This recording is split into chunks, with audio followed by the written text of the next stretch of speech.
मैं ये कहना चाह रहा हूँ, आप लोग इस बात को समझें कि युवती की बरामदगी के बाद जो पहला स्टेप होता है वो उसका न्यायालय में बयान कराना।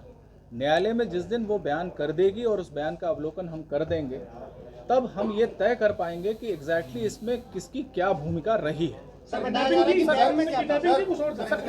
मेहताब का नाम सामने आया था, तो क्या मेहताब से कोई लिंक मिला है आरोपियों को जो अभी तक आपकी विवेचना में सामने आया? देखिए, ऐसा है, अभी विवेचना यूं कहें तो पहला स्टेप हमने आज अपनी विवेचना का पूर्ण किया है।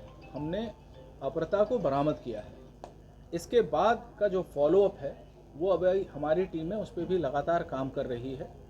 आवश्यकता पड़ने पर हम दोनों जो हमारे पहली घटना और दूसरी घटना से संबंधित लोग हैं उनको आमना सामने बिठा के भी उनसे पूछताछ करेंगे कि कहीं उनके आपस में कोई लिंक तो है या नहीं है।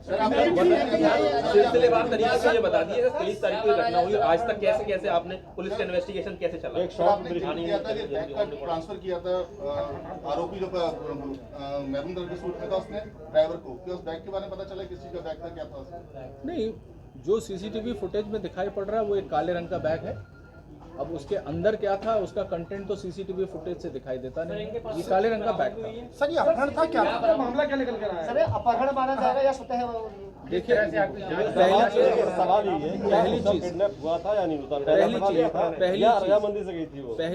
पहली चीज नाबालिग बच्ची के कंसेंट की बात लॉ में कहीं पे भी मान्य नहीं है।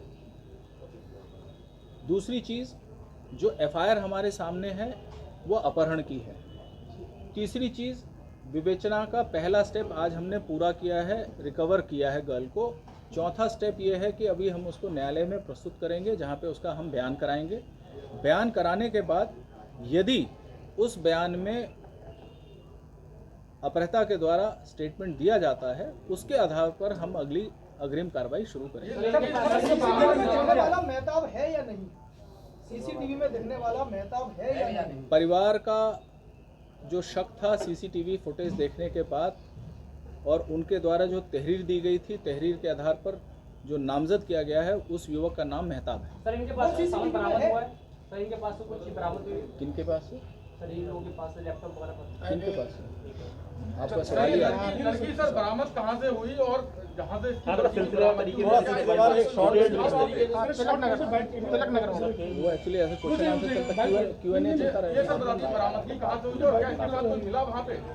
देखिए, ऐसा है कि ये जो अपहृता थी इसकी बरामदगी NCR दिल्ली में थाना तिलक नगर क्षेत्र में एक पेइंग गेस्ट अकोमोडेशन के एक कमरे से हुई है और इसके उपरांत उसको आज जनपद आगरा लाया गया है।